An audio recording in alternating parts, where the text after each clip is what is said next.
여러분 혹시 이런 경험 있으시죠? 늦은 밤에 방 안에 있다가 불을 딱 끄는 순간 아무것도 보이지 않습니다. 완전한 어둠입니다. 눈을 껌뻑여도 손을 눈앞에 가져다 대도 아무것도 없습니다. 그 순간 머릿속에 자연스럽게 떠오르는 생각이 하나 있습니다. 아, 무가 이런 거구나. 아무것도 없다는 게 이런 거구나. 오늘 저희 파인만의 길에서 다루고 싶은 건 바로 이 느낌입니다. 아, 그렇다고 해서 방 안의 어둠 이야기를 하려는 건 아닙니다. 그 어둠 안에서도 공기는 있고, 바닥은 있고, 여러분의 몸이 있고, 시간은 여전히 째깍째깍 흐르고 있으니까요. 제가 오늘 이야기하고 싶은 부분은 그것보다 훨씬 근본적인 겁니다. 공간도 없고, 시간도 없고, 물리법칙도 없고, 심지어 아무것도 없다는 사실조차 없는 그 상태. 우리 우주가 태어나기 이전의 그 상태에 대한 이야기입니다. 그런데 말입니다. 바로 이 지점에서 아주 기묘한 포인트가 하나 등장합니다. 아주 조용하고 명확한 목소리로 우리가 품어온 이 질문 전체가 어쩌면 처음부터 잘못 설계된 질문일지도 모른다는 거죠. 우주가 태어나기 이전에는 무엇이 있었을까요? 이 질문을 들으면 우리는 당연히 뭔가 있을 것 같은 느낌이 듭니다. 아무것도 없었을까요? 아니면 다른 무언가가 있었을까요? 그런데 오늘 이 여정의 끝에 다다르면 여러분은 이 질문이 북극의 북쪽에 무엇이 있느냐고 묻는 것과 닮아 있다는 걸 느끼시게 될 겁니다. 그 방향 자체가 없는데 우리는 한참을 그 방향을 향해 달려온 겁니다. 자, 그럼 시작해 보겠습니다. 이 거대한 여정의 출발점은 생각보다 아주 평범한 곳에 있습니다.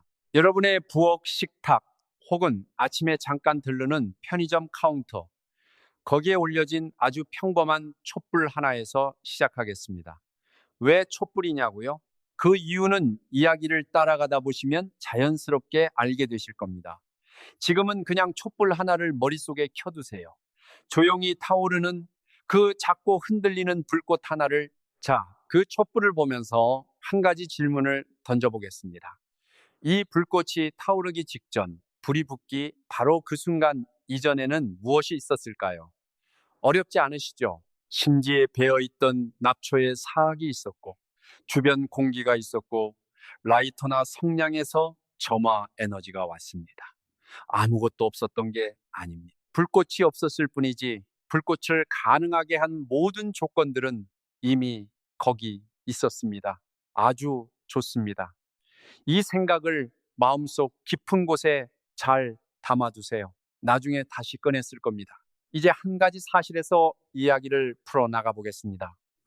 인류가 우주의 기원에 대해 진지하게 물음을 던지기 시작한 건 불과 100년 남짓 전의 일입니다.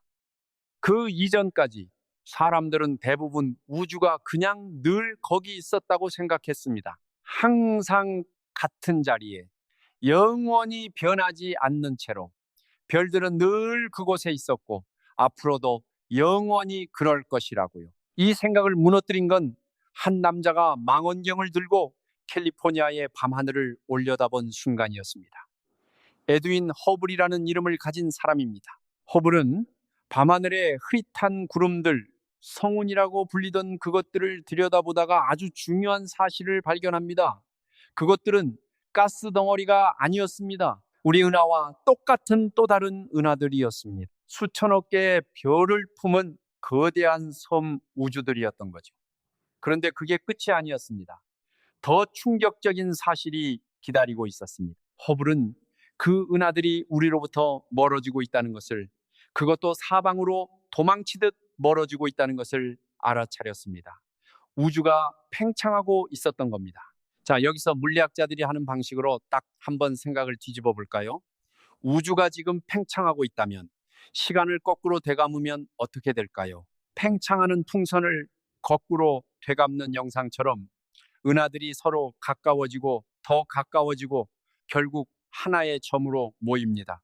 과학자들은 이것을 빅뱅이라고 불렀습니다. 약 138억 년 전 우리가 상상할 수 있는 가장 작고 가장 뜨겁고 가장 밀도가 높은 한 점에서 모든 것이 시작되었다는 이야기입니다. 모든 공간, 모든 시간, 우리 은하와 수천억 개의 다른 은하들, 그리고 지금 이 이야기를 듣고 계신 여러분을 이루는 모든 원자까지 그 모든 것의 씨앗이 한 점에 담겨 있었다는 거죠. 처음 이 이야기를 들으면 대부분의 사람들이 아주 자연스럽게 그 다음 질문으로 넘어갑니다. 그렇다면 그 점은 어디서 왔을까요? 그 폭발 이전에는 무엇이 있었을까요?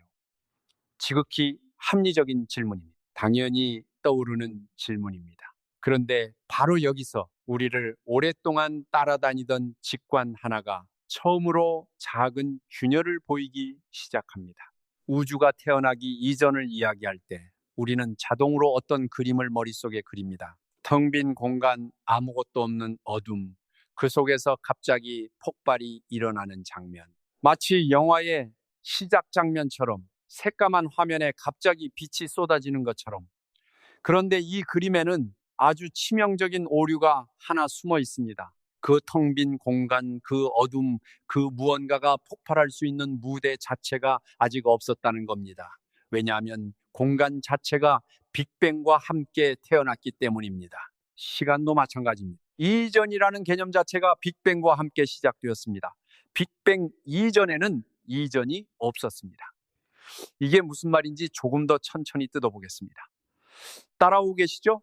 우리는 보통 시간을 아주 당연한 배경으로 여깁니다. 공기처럼 언제나 거기 있는 것으로 어제가 있었고 오늘이 있고 내일이 있습니다. 무언가가 일어나기 전에는 그 이전이 있고 무언가가 일어난 다음에는 그 이후가 있습니다. 이 흐름이 영원히 이어진다는 느낌, 그게 우리의 기본 직관입니다. 퇴근길 지하철 창밖을 바라볼 때 어제도 이 시간에 여기 있었고 내일도 이 시간에 어딘가에 있을 거라는 그 자연스러운 느낌과 같은 겁니다. 그런데 물리학은 이렇게 말합니다. 시간은 배경이 아니라 우주의 한 구성 요소입니다. 배경이 아니라 내용물이라는 거죠. 공간이 팽창할 수 있고 휘어질 수 있듯이 시간도 마찬가지입니다. 그리고 우주가 시작되었을 때 시간도 함께 시작되었습니다. 그렇다면 이 말이 의미하는 것은 아주 명확합니다. 빅뱅 이전이라는 표현은 있을 수가 없는 표현입니다. 북극에 서서 더 북쪽으로 가겠다라고 하는 것과 같습니다. 북극에서 어느 방향으로 가든 그게 남쪽입니다. 더 북쪽은 없습니다. 마찬가지로 시간의 시작점에서 이전이라는 방향은 없습니다. 처음 이 이야기를 들을 때 대부분의 사람들은 이렇게 반응합니다. 그렇다면 그냥 이야기가 끝나는 건가요? 빅뱅이 시작이고 그 이전은 없는 거고 답은 그게 다인 건가요? 저도 그 느낌 알고 있습니다. 뭔가 허탈한 느낌이죠. 질문을 하나 던졌더니 질문이 잘못됐다는 답이 돌아온 것 같은 그 당혹감. 하지만 말씀드리고 싶은 건 이 이야기는 여기서 끝나는 게 아니라 여기서 진짜 시작된다는 겁니다. 왜냐하면 물리학자들도 같은 질문 앞에서 허탈함을 느꼈고 그 허탈함을 밀어붙이다가 훨씬 더 기묘하고 아름다운 가능성들을 발견했기 때문입니다. 아직 가장 기묘한 부분은 말씀드리지 않았습니다. 자, 그럼 이제 한층 더 깊이 들어가 보겠습니다. 빅뱅 이론에는 한 가지 설명되지 않는 수수께끼가 있었습니다. 위대한 물리학자 리처드 파인만이 늘 강조했던 게 바로 이겁니다. 이론이 아무리 아름다워도 실제 세계와 맞지 않는다면 그 이론은 틀린 겁니다. 그리고 빅뱅 이론에는 실제 세계와 맞지 않는 부분이 있었습니다. 아주 큰 부분이요. 우주는 너무나 균일했습니다. 사방팔방으로 퍼져나간 폭발의 결과치고는 우주의 온도가 어느 방향을 봐도 놀랍도록 비슷했습니다. 이건 마치 폭죽을 터뜨렸는데 불꽃이 완벽하게 균일하게 퍼진 것과 같습니다. 폭발이란 원래 불균일한 법인데 왜 우주는 이렇게 균일할까요? 앨런 구스라는 이론 물리학자가 이 수수께끼에 집착했습니다. 그리고 그는 아주 대담한 아이디어를 내놓았습니다. 빅뱅 직후의 극히 짧은 순간, 눈 깜짝할 사이보다도 훨씬 짧은 그 순간에 우주가 빛보다 훨씬 빠른 속도로 폭발적으로 팽창했다는 겁니다. 이것을 인플레이션이라고 부릅니다. 왜 이것이 수수께끼를 풀어줄까요? 생각해 보세요. 쭈글쭈글한 풍선을 갑자기 엄청나게 크게 불면 표면이 팽팽하게 펴지면서 매끄러워집니다. 마찬가지로 아주 작은 영역이 순식간에 엄청나게 팽창하면 처음에 있던 작은 불균일함들이 매끄럽게 펴지는 거죠. 우주가 균일한 이유는 그렇게 설명이 됩니다. 그런데 말입니다. 여기서 자연스럽게 한층 더 깊은 질문 하나가 머리를 스치게 됩니다. 그 인플레이션, 그 폭발적인 팽창을 일으킨 것은 무엇일까요? 어떤 에너지가 우주를 그렇게 순식간에 부풀렸을까요? 인플레이션 이론은 빅뱅의 결과는 잘 설명해 줍니다. 하지만 인플레이션 그 자체의 원인은 여전히 안개 속에 있습니다. 마치 한 계단을 내려갔더니 그 아래에 또 다른 계단이 나타난 것처럼 이쯤에서 촛불로 잠깐 돌아가 볼까요? 촛불을 처음 켤 때 필요한 건 열이었죠. 점화 에너지가 필요했습니다. 그 에너지는 라이터에서 왔고 라이터의 연료는 어딘가에서 왔습니다. 원인을 계속 거슬러 올라가면 결국 우리는 어느 순간 더 이상 거슬러 올라갈 수 없는 지점에 다다릅니다. 인플레이션도 마찬가지입니다. 원인을 따라가다 보면 결국 우리는 같은 질문 앞에 섭니다. 제일 처음의 원인은 무엇인가?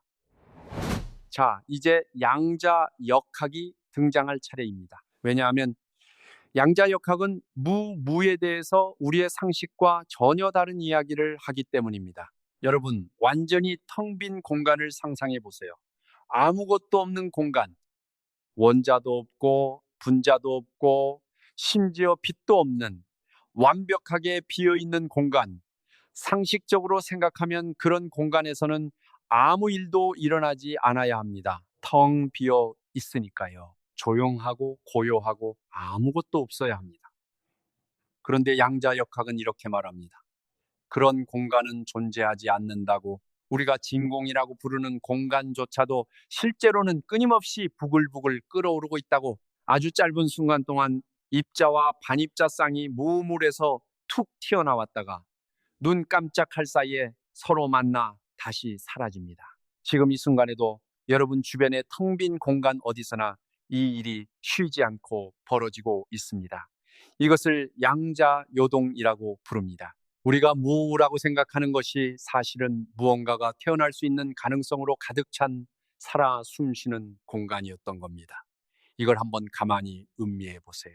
아무것도 없다는 게 사실은 아무 일도 일어나지 않는다는 게 아닙니다. 자, 이제 양자요동 이야기를 조금 더 깊이 파보겠습니다. 아까 진공이 전혀 비어있지 않다는 이야기를 했습니다. 그 진공 속에서 입자와 반입자가 쌍으로 나타났다가 사라진다고. 이게 단순한 이론적 예측이 아니라 실제로 측정이 가능한 현상입니다. 카시미르 효과라는 걸 들어보셨나요? 아주 얇은 두 금속판을 진공 속에서 아주 가까이 놓으면 두 판이 서로를 끌어당깁니다. 아무것도 없는 진공 속인데 말이죠. 왜 그럴까요? 판 사이의 아주 좁은 공간에서는 특정 파장의 양자 요동이 생길 수 없습니다. 그 파장이 공간 안에 들어가지 않으니까요. 반면 판 바깥의 공간에서는 모든 파장의 요동이 가능합니다. 그 불균형이 압력 차이를 만들고 두 판이 서로를 향해 밀립니다. 텅 빈 공간이 힘을 발휘하는 겁니다. 이건 실험실에서 측정되고 확인된 현상입니다. 진공이 실제로 무언가로 가득 차 있다는 증거입니다. 가장 근본적인 수준에서 진공조차도 고요하지 않습니다. 아무것도 없는 듯 보이는 그 공간에서 끊임없이 무언가가 태어났다 사라지고 있습니다. 자연스럽게 이런 생각이 드실 겁니다. 그렇다면 우리 우주 자체도 이 양자 요동에서 태어난 것이 아닐까요? 거대한 진공 속에서 하나의 거품처럼 나타난 것이 아닐까요? 물리학자 중에는 실제로 이 방향으로 생각을 밀어붙인 사람들이 있습니다. 우주가 양자적인 요동에서 태어났다는 아이디어입니다. 아무것도 없는 것처럼 보이는 곳에서 불꽃 하나가 타오르기 시작한 것처럼. 그럼에도 불구하고 이 방향에서 아주 아름다운 생각 하나가 나왔습니다. 호킹이 제안한 아이디어인데요. 시간이 우주와 함께 시작되었고 아주 초기 우주에서는 시간이 공간과 같은 방식으로 행동했을 가능성이 있다는 겁니다. 허수 시간이라고 부르는 개념입니다. 이게 수학적으로 이야기되면 복잡하지만 직관적으로 이해하면 이렇습니다. 지구에 남극이 있는 것처럼 우주의 역사에도 경계가 있지만 그 경계가 날카로운 끝이 아니라 점점 둥그러지는 형태일 수 있다는 거죠. 남극에 서면 더 이상 남쪽이 없듯 우주의 시작점에서는 더 이상 이전이 없습니다. 이것을 경계 없음 조건이라고 부릅니다. 우주는 시작이 없는 게 아니라 시작이 있되 그 시작이 어떤 다른 것에서 야기된 게 아니라는 거죠. 그냥 그렇게 생긴 겁니다. 그런데 여기서 또 하나의 균열이 생깁니다. 양자요동이 일어나려면 양자역학의 법칙 자체가 이미 있어야 합니다. 아무것도 없는 진공에서 입자가 튀어나오려면 그 튀어나오는 방식을 지배하는 규칙이 먼저 존재해야 한다는 거죠. 그 규칙은 어디서 왔을까요? 우리는 다시 같은 지점으로 돌아왔습니다. 그러니까 이런 겁니다. 시간이 우주와 함께 태어났다면 우주 탄생의 원인을 우주 바깥의 어떤 이전 시간에서 찾는다는 것 자체가 모순이 됩니다. 원인이 있으려면 원인이 결과보다 먼저 있어야 하는데 그 먼저라는 개념이 빅뱅과 함께 탄생했으니까요. 철학자 어거스틴은 이런 질문을 아주 오래전에 이미 건드렸습니다. 신이 세상을 창조하기 전에 무엇을 했는가? 그의 답은 신이 세상과 함께 시간도 창조했으니 그 이전이라는 것 자체가 없었다는 거였습니다. 당시에는 신학적인 맥락에서 나온 이야기였지만 놀랍게도 현대 물리학도 비슷한 방향을 가리키고 있습니다. 아주 다른 언어로, 아주 다른 경로로 왔지만 자, 여기서 여러분이 아마 이런 생각을 하고 계실 것 같습니다. 좋아요. 시간이 빅뱅과 함께 시작되었다고 쳐요. 그럼 빅뱅이 일어난 이유는 뭔가요? 원인이 없으면 어떻게 빅뱅이 일어났을까요? 이 질문도 아주 자연스럽고 타당한 질문입니다. 그리고 바로 이 질문이 물리학자들이 지금도 씨름하고 있는 지점입니다. 빅뱅의 원인, 아니 더 정확히는 빅뱅 이전을 어떻게 이해할 것인가? 여기서 물리학은 세 개의 서로 다른 대답을 내놓고 있습니다. 각각의 대답은 서로 다른 방식으로 그 어마어마한 질문과 씨름합니다. 그리고 흥미롭게도 이 세 대답은 각자 나름의 방식으로 완전한 무물을 부정합니다. 지금부터 하나씩 들여다보겠습니다. 그리고 각각의 이야기를 들을 때마다 우리가 켜두었던 그 촛불을 한 번씩 떠올려 보시기 바랍니다. 자, 이야기는 여기서부터 정말 기묘해집니다. 바로 여기가 핵심입니다. 마르틴 보요발트라는 물리학자의 이야기를 해드리겠습니다. 그는 빅뱅 이론이 안고 있는 가장 불편한 진실 하나에 집착했습니다. 빅뱅 이론에 따르면 우주는 특이점에서 시작되었습니다. 무한한 밀도, 무한한 온도, 무한히 작은 크기. 이 특이점이라는 개념은 사실 물리학자들에게 꽤 불편한 개념입니다.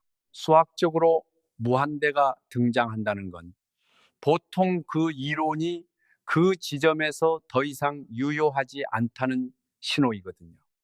마치 어떤 방정식을 풀다가 분모가 0이 되는 지점에 다다른 것처럼 뭔가가 잘못된 겁니다. 보요발트는 이렇게 물었습니다. 만약 우리가 일반 상대성 이론과 양자역학을 합쳐서 생각한다면 어떻게 될까요? 이 두 이론은 물리학의 두 거대한 기둥인데 사실 이 둘은 서로 사이가 좋지 않습니다. 일반 상대성 이론은 거대한 스케일에서 작동하고 양자역학은 아주 작은 스케일에서 작동합니다. 그런데 빅뱅의 특이점은 아주 작으면서 동시에 엄청난 에너지를 담은 상태입니다. 두 이론이 동시에 적용되어야 하는 영역이죠. 그 두 이론을 하나로 합치는 시도, 루프 양자 중력 이론이라고 불리는 이 접근을 통해 보요발트는 아주 흥미로운 결과를 얻었습니다. 특이점은 진짜가 아닐 수도 있다는 겁니다. 우리가 무한대를 만나는 그 지점은 이론이 무너지는 지점이지 실제 물리적 현실이 무한대가 되는 지점이 아닐 수도 있다는 거죠. 수학이 오류를 뱉어내는 건 계산기가 0으로 나누라는 명령을 받았을 때처럼 이론 자체의 한계를 보여주는 것일 수 있습니다. 그리고 그 한계 너머에는 아무것도 없는 게 아니라 우리가 아직 올바른 언어로 표현하지 못한 무언가가 있을 수 있다는 거죠. 보요발트의 계산이 가리키는 방향은 이렇습니다. 우주는 무한히 작아지다가 사라지는 게 아니라 어느 최소값에서 다시 튀어나온다는 것입니다. 마치 용수철이 아무리 눌려도 완전히 납작해지지 않고 다시 튕겨 오르는 것처럼 이것을 빅 바운스라고 부르기도 합니다. 이 이야기가 의미하는 바를 생각해 보세요. 우리 우주는 사실 죽어가던 이전 우주의 잿더미에서 피어난 것일 수 있습니다. 이전 우주가 수축하고 수축하다가 아주 작고 뜨거운 상태가 되고 그 상태에서 다시 빅뱅을 일으켜 새로운 우주로 태어나는 겁니다. 우리 촛불로 돌아와 볼까요? 촛불이 타다가 꺼졌을 때 그 안에는 무언가가 남아 있습니다. 그을음, 열기, 이산화탄소, 그리고 새로운 불꽃을 피울 수 있는 가능성, 완전한 무우가 된 게 아닙니다. 그리고 어쩌면 우리 우주도 이전 우주가 꺼지며 남긴 무언가로부터 타오른 불꽃인지 모릅니다. 물론 이건 아직 증명된 이야기가 아닙니다. 이 가능성이 실제로 맞는지 확인할 방법이 현재로서는 없습니다. 하지만 논리적으로 아름답고 수학적으로 탐색할 수 있는 가능성입니다. 그런데 여기서 자연스럽게 한층 더 깊은 질문이 또 스칩니다. 만약 우리 우주 이전에 또 다른 우주가 있었다면 그 우주 이전에는 또 다른 우주가 있었을까요? 이 사슬은 어디까지 이어질까요? 아니면 혹시 처음부터 끝없는 사슬 같은 건 없는 건 아닐까요? 우주가 탄생하는 방식이 시간의 축이 아닌 완전히 다른 방향에 있을 수도 있다면 바로 이 지점에서 폴 스타인하르트와 닐 트록이라는 두 물리학자가 등장합니다. 이들이 제안한 아이디어는 우리 우주에 대한 상식을 완전히 뒤흔들어 놓습니다. 이들의 이론에 따르면 우리 우주는 시간의 축을 따라 이전 우주 다음에 태어난 게 아닙니다. 우리 우주 바로 옆에 지금 이 순간에도 또 다른 우주가 존재한다는 겁니다. 그것도 아주 가까이. 어떻게 이게 가능할까요? 이 이론이 이야기하는 우주는 우리가 흔히 생각하는 것처럼 모든 것을 담고 있는 그릇이 아닙니다. 우리 우주는 하나의 망몰, 얇고 탄력 있는 표면 같은 것입니다. 영어로는 브레인이라고 부릅니다. 멤브레인의 줄임말입니다. 빨랫줄에 여러 장의 천이 걸려 있다고 상상해 보세요. 각각의 천은 독립적인 세계입니다. 그리고 천과 천 사이에는 아주 얇은 공간이 있습니다. 이 공간에는 우리가 접근할 수 없는 차원이 들어 있습니다. 우리는 천 안에 갇혀 있는 존재이기 때문에 옆에 있는 천의 존재를 느낄 수 없습니다. 손을 내밀어도 그 얇은 틈을 건너갈 수 없습니다. 바로 코앞에 또 다른 세계가 있는데 우리는 그 존재조차 모른 채 살아가는 거죠. 그리고 이 두 막이 아주 천천히 감지할 수 없을 만큼 천천히 서로를 향해 다가오다가 충돌하는 순간 그 충돌의 에너지가 빅뱅을 만들어 낸다는 겁니다. 두 세계가 부딪히는 그 순간이 새로운 우주의 탄생 순간인 거죠. 이건 정말 머리가 아찔한 이야기입니다. 물리적으로 생각하면요, 우리 우주가 탄생한 건 텅 빈 물에서 갑자기 나타난 게 아니라 옆에 있던 또 다른 세계와의 충돌에서 비롯된 거라는 겁니다. 원인이 있는 겁니다. 기묘하고 낯선 원인이지만 원인이 있습니다. 그리고 이 이론은 앞서 이야기한 인플레이션의 수수께끼, 왜 우주가 그렇게 균일하게 팽창했는가라는 그 질문에도 하나의 답을 내놓습니다. 두 막이 충돌하는 과정에서 발생하는 에너지가 그 균일한 팽창을 만들어냈을 수 있다는 거죠. 물론 이 역시 아직 완전히 증명된 이야기가 아닙니다. 솔직히 말씀드리면 지금으로서는 이걸 직접 검증할 방법이 없습니다. 우리 우주 밖을 볼 수가 없으니까요. 하지만 이 이론은 끈 이론이라는 세계에서 가장 뛰어난 물리학자들이 수십 년에 걸쳐 발전시켜온 수학적 틀 위에 세워져 있습니다. 이걸 한번 가만히 음미해 보세요. 우리 우주는 어쩌면 유일한 존재가 아닐 수 있습니다. 지금 이 순간에도 우리 바로 옆에 또 다른 세계가 조용히 자신의 역사를 살아가고 있을지도 모릅니다. 우리는 그 세계의 존재를 알지 못하고 그 세계도 우리의 존재를 알지 못한 채로, 정확히 말하면 이것이 현재로서는 하나의 가능성입니다. 호킹의 접근도 보요발트의 접근도 스타인하르트와 트록의 접근도 각각 일부분의 증거를 갖고 있고 각각 일부분의 설명이 가능하지만 어느 것도 결정적인 답이라고 말하기 어렵습니다. 물리학자들은 지금도 이 문제와 씨름하고 있습니다. 그리고 솔직히 말씀드리면 우리 시대에 이 질문에 완전한 답이 나올지는 알 수 없습니다. 그런데 여기서 하나 흥미로운 점이 있습니다. 이 세 가지 접근은 서로 다른 방식으로 같은 방향을 가리킵니다. 진짜 무무는 없었다는 방향으로, 우주가 태어나기 전에도 어떤 형태로든 무언가가 있었다는 방향으로, 그것이 이전 우주의 잔향이든 양자 요동의 가능성이든 수학적 법칙의 구조든 어쨌든 완전히 텅 빈 무 위에서 우주가 태어났다는 이야기는 물리학이 지지하기 어려운 이야기가 되어가고 있습니다. 이건 작지 않은 발견입니다. 인류는 오랫동안 무우에서 유오가 탄생했다는 이야기를 해왔습니다. 그런데 물리학이 그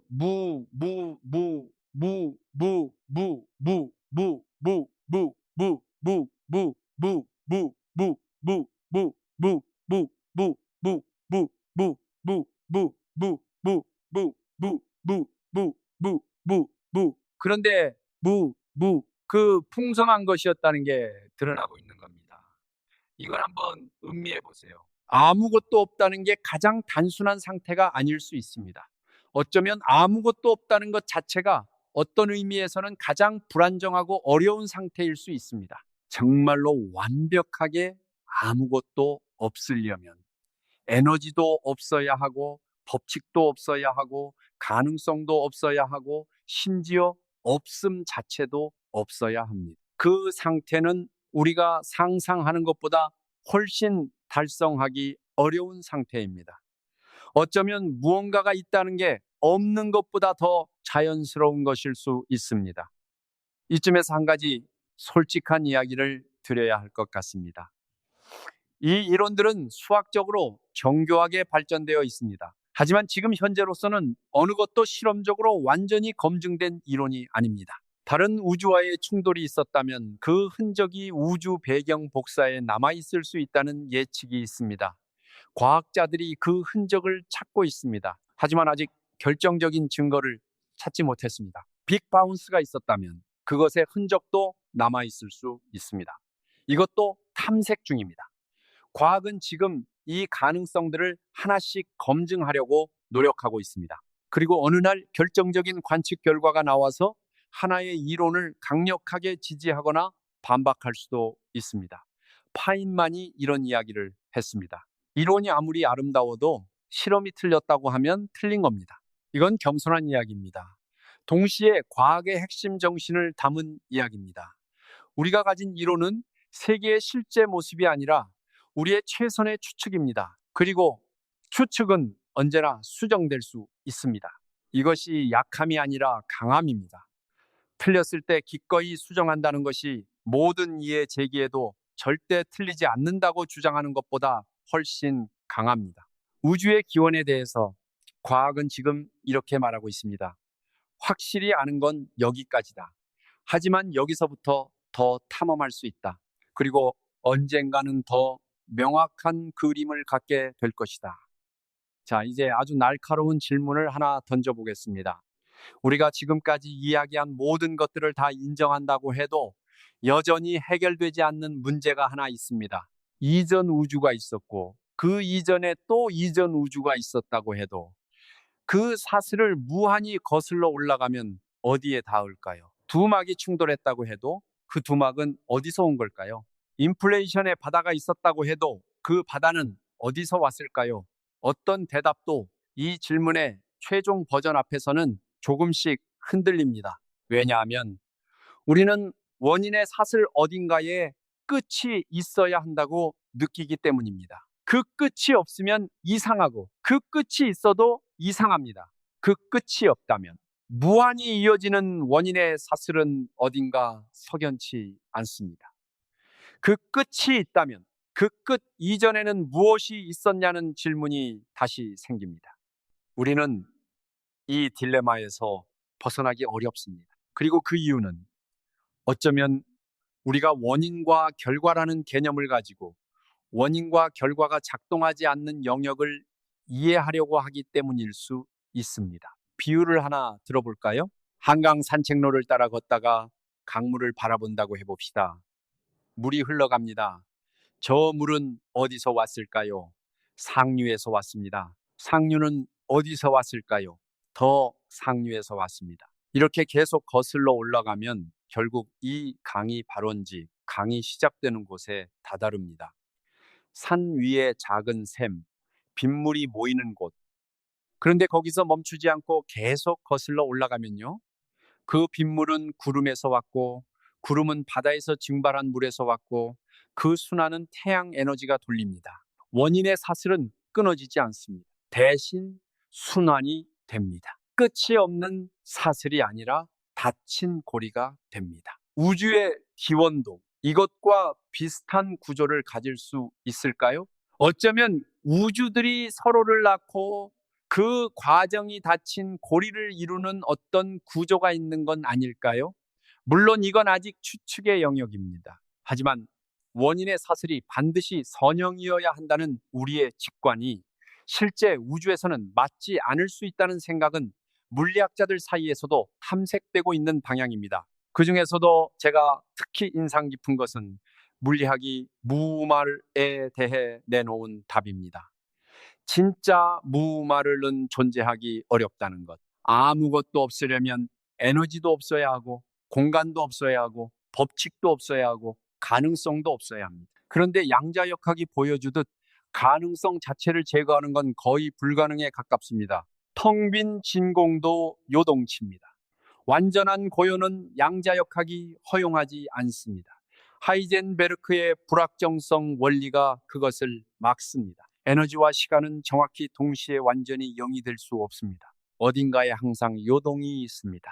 어쩌면 무는 이 우주가 달성하기 가장 어려운 상태인지도 모릅니다.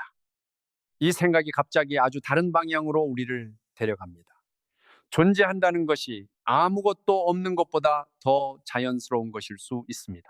뭔가 있다는 게 당연하고 아무것도 없다는 게 오히려 설명이 필요한 상태일 수 있습니다. 이건 반전입니다. 우리는 보통 무언가가 있다는 걸 설명해야 할 것으로 여기고 아무것도 없는 게 기본 상태라고 생각합니다. 그런데 물리학이 보여주는 방향은 정반대입니다. 아무것도 없는 상태가 오히려 달성하기 어렵고 무언가가 있는 상태가 더 기본적인 상태일 수 있다는 것. 자, 이 이야기는 우리를 훨씬 더 깊고 본질적인 질문으로 데려갑니다. 지금까지 우리는 세 가지 서로 다른 방향을 탐색했습니다. 인플레이션, 양자 요동에서의 탄생, 빅바운스와 순환 우주, 그리고 막의 충돌. 각각의 이야기는 나름의 방식으로 빅뱅의 원인을 설명하려 합니다. 그런데 한 가지 공통점이 있습니다. 이 이야기들 모두 물에서 출발하지 않는다는 겁니다. 항상 무언가가 이미 있습니다. 양자역학의 법칙이 있고 이전 우주가 있고 막이 있고 에너지가 있습니다. 그러면 질문은 다시 뒤로 물러납니다. 그것들은 어디서 왔을까요? 그 법칙들은 어디서 왔을까요? 우리가 한 계단을 내려갔더니 그 밑에 또 계단이 있는 겁니다. 여기서 물리학의 경계에 서 있는 몇몇 사람들이 아주 도발적인 질문을 던집니다. 혹시 물리 법칙 자체도 어떤 더 깊은 원인에서 비롯된 게 아닐까요? 혹시 우리가 지금 알고 있는 법칙들은 우리 우주에서만 통용되는 특수한 규칙이고 다른 우주에서는 완전히 다른 법칙이 적용되는 건 아닐까요? 이른바 다중우주의 아이디어입니다. 수많은 우주가 존재하고 각각의 우주는 각자 다른 물리 법칙을 가지고 있고 우리는 그 중에서 우연히 생명이 살 수 있는 조건을 가진 우주에 태어난 거라는 아이디어. 이 아이디어가 맞다면 왜 우리 우주가 이런 법칙을 가지고 있는지에 대한 답이 됩니다. 다른 법칙을 가진 우주에서는 우리 같은 존재가 없어서 그 법칙을 궁금해할 수 없는 거고 우리가 있는 우주에서만 우리가 이 질문을 던질 수 있는 거니까요. 하지만 이 이야기도 결국 같은 질문으로 귀착됩니다. 그 수많은 우주들을 가능하게 하는 더 근본적인 틀은 무엇일까요? 그 틀은 어디서 왔을까요? 우리는 원인의 사슬을 아무리 거슬러 올라가도 결국 설명을 요구하는 무언가를 만납니다. 파인만은 물리학을 연구하면서 항상 이 점을 의식했습니다. 어느 수준에서는 우리가 모른다고 솔직하게 말해야 한다는 것을, 그리고 그 모름을 인정하는 것이 모른다는 걸 숨기는 것보다 훨씬 더 과학적이라는 것을 파인만은 이렇게 이야기한 바 있습니다. 설명할 수 없다면 이해한 게 아니다. 하지만 동시에 설명할 수 없는 것이 있다는 사실 자체가 우리가 아직 탐험을 멈춰서는 안 된다는 신호이기도 하다고. 그 중에서도 제가 특히 인상 깊은 것은 물리학이 물에 대해 내놓은 답입니다. 진짜 물은 존재하기 어렵다는 것. 아무것도 없으려면 에너지도 없어야 하고, 공간도 없어야 하고, 법칙도 없어야 하고, 가능성도 없어야 합니다. 그런데 양자역학이 보여주듯 가능성 자체를 제거하는 건 거의 불가능에 가깝습니다. 텅 빈 진공도 요동칩니다. 완전한 고요는 양자역학이 허용하지 않습니다. 하이젠베르크의 불확정성 원리가 그것을 막습니다. 에너지와 시간은 정확히 동시에 완전히 0이 될 수 없습니다. 어딘가에 항상 요동이 있습니다. 어쩌면 무무는 이 우주가 달성하기 가장 어려운 상태인지도 모릅니다. 이 생각이 갑자기 아주 다른 방향으로 우리를 데려갑니다. 존재한다는 것이 아무것도 없는 것보다 더 자연스러운 것일 수 있습니다. 뭔가 있다는 게 당연하고 아무것도 없다는 게 오히려 설명이 필요한 상태일 수 있습니다. 이건 반전입니다. 우리는 보통 무언가가 있다는 걸 설명해야 할 것으로 여기고 아무것도 없는 게 기본 상태라고 생각합니다. 그런데 물리학이 보여주는 방향은 정반대입니다. 아무것도 없는 상태가 오히려 달성하기 어렵고 무언가가 있는 상태가 더 기본적인 상태일 수 있다는 것. 이제 여기서 정말 기묘한 전환이 일어납니다. 준비되셨나요? 이건 세상을 바라보는 시점이 뒤집히는 순간입니다. 우리는 지금까지 계속 같은 방향으로 질문을 던져왔습니다. 원인은 무엇인가? 그 이전에는 무엇이 있었는가? 무오를 만든 건 무엇인가? 이 질문들은 모두 어딘가에 더 깊은 원인이 있다는 가정을 깔고 있습니다. 그 가정 자체를 한번 의심해 볼 수 있을까요? 꼭 모든 것에 원인이 있어야 할까요? 이건 철학적인 수사가 아닙니다. 실제로 물리학 안에서 이런 방향으로 생각이 전개되고 있습니다. 왜냐하면 양자역학의 세계에서는 원인 없이 일어나는 일들이 실제로 존재하기 때문입니다. 방사성 붕괴를 생각해 보세요. 어떤 원자핵이 언제 붕괴할지는 원리적으로 예측할 수 없습니다. 통계적 확률은 말할 수 있지만 특정 원자핵이 왜 지금 이 순간에 붕괴하는지는 원인을 찾을 수 없습니다. 그냥 그렇게 일어납니다. 양자 세계에서는 이것이 어색한 예외가 아니라 기본적인 작동 방식입니다. 어쩌면 우주의 탄생도 마찬가지일 수 있습니다. 왜 우주가 존재하는가? 어쩌면 그 이유는 그냥 그렇게 될 수 있었기 때문인지도 모릅니다. 어떻게 설명드릴까요? 이게 무책임하게 들릴 수 있습니다. 그냥 그렇게 됐다는 게 무슨 답이냐고요. 하지만 이 관점이 말하는 건 조금 더 깊은 겁니다.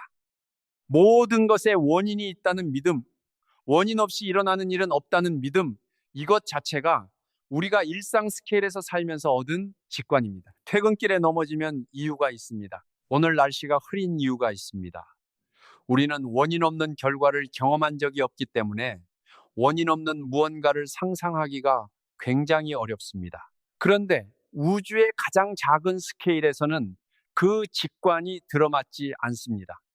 양자 세계에서 원인이라는 개념은 우리가 쓰는 방식으로 적용되지 않습니다. 그렇다면 우주 전체의 기원을 이야기할 때도 어쩌면 원인이라는 개념 자체가 적용되지 않는 영역에 대해 이야기하고 있는 건 아닐까요?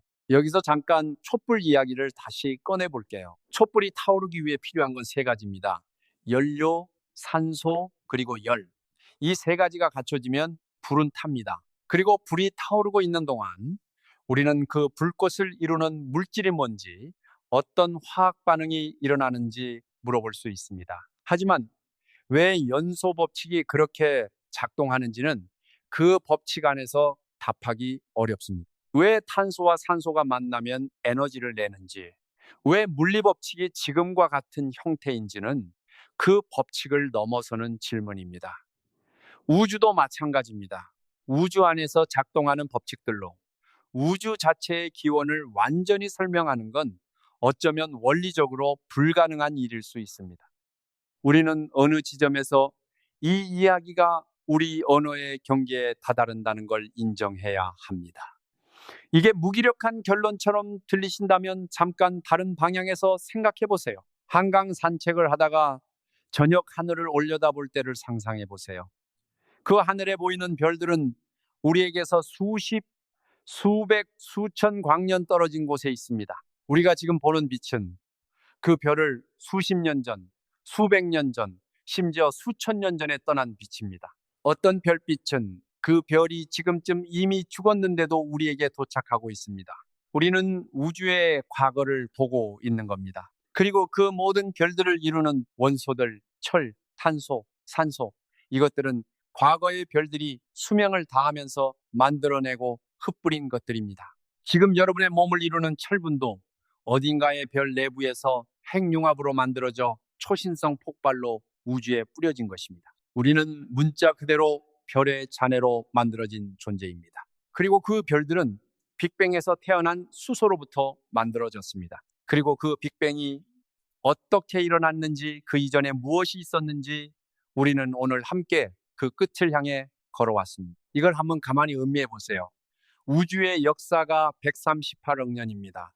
그 오랜 시간 동안 우주는 그냥 펼쳐져 있었습니다. 별들이 태어나고 죽었고, 은하들이 충돌하고 합쳐졌고, 행성들이 만들어졌습니다. 그리고 이 작은 행성의 한 구석에서 원소들이 모여 생명이 되었고, 그 생명이 진화하여 결국 자신의 기원을 묻는 존재가 되었습니다.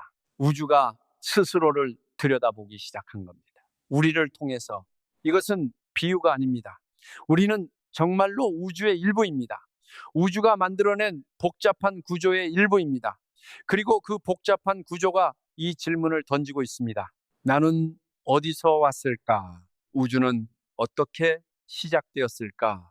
이 순환이 저는 개인적으로 아주 아름답다고 생각합니다. 우주는 자신의 기원을 이해하기 위해 우리 같은 존재를 만들어냈고 우리는 그 임무를 수행하고 있는 겁니다. 물론 이건 목적론적인 이야기는 아닙니다. 우주가 의도를 가지고 이렇게 했다는 게 아닙니다. 하지만 결과적으로 우주가 자신을 이해하는 수단이 우리 안에 있다는 건 사실입니다. 그러면 이 과학의 이야기가 철학과 어디서 만날까요? 흥미롭게도 과학이 이 질문의 끝에 다다를수록 과학과 철학과 그리고 일부에서는 신앙이라는 이름으로 불리는 탐구 방식이 서로 만나게 됩니다. 왜냐고요? 왜 법칙이 존재하는가? 왜 무언가가 있는가라는 질문은 과학 내부에서는 최종적으로 답하기 어렵기 때문입니다. 과학은 어떻게가 너무나 뛰어납니다. 중력이 어떻게 작동하는지, 별이 어떻게 만들어지는지, 빅뱅이 어떻게 전개되었는지, 이것들에 대해 과학은 놀라운 정밀도로 답합니다. 하지만 왜 이 법칙들이 존재하는가, 왜 이 우주가 있는가라는 질문에는 과학이 여전히 씨름합니다. 과학 안에서 이 질문을 끝까지 밀어붙이면 결국 우리는 과학의 경계에 다다릅니다. 그 경계 너머에 무엇이 있는지는 현재로서는 아무도 알지 못합니다. 파인만이 생전에 이런 이야기를 했습니다. 과학은 아무것도 믿을 수 없다고 말하는 게 아닙니다. 단지 지금 이 순간에는 모른다고 인정하는 겁니다. 그리고 그 모름을 인정하는 것이 확실하지 않은 답을 확실한 것처럼 내놓는 것보다 훨씬 더 과학적이라고 이 정신이 바로 파인만의 길이 지향하는 것입니다. 모름을 두려워하지 않는 것, 모름을 인정하되 그 모름의 경계를 조금씩 밀어붙이는 것. 한강 산책을 하다가 저녁 하늘을 올려다볼 때를 상상해 보세요. 그 하늘에 보이는 별들은 우리에게서 수십, 수백, 수천 광년 떨어진 곳에 있습니다. 우리가 지금 보는 빛은 그 별을 수십 년 전, 수백 년 전, 심지어 수천 년 전에 떠난 빛입니다. 어떤 별빛은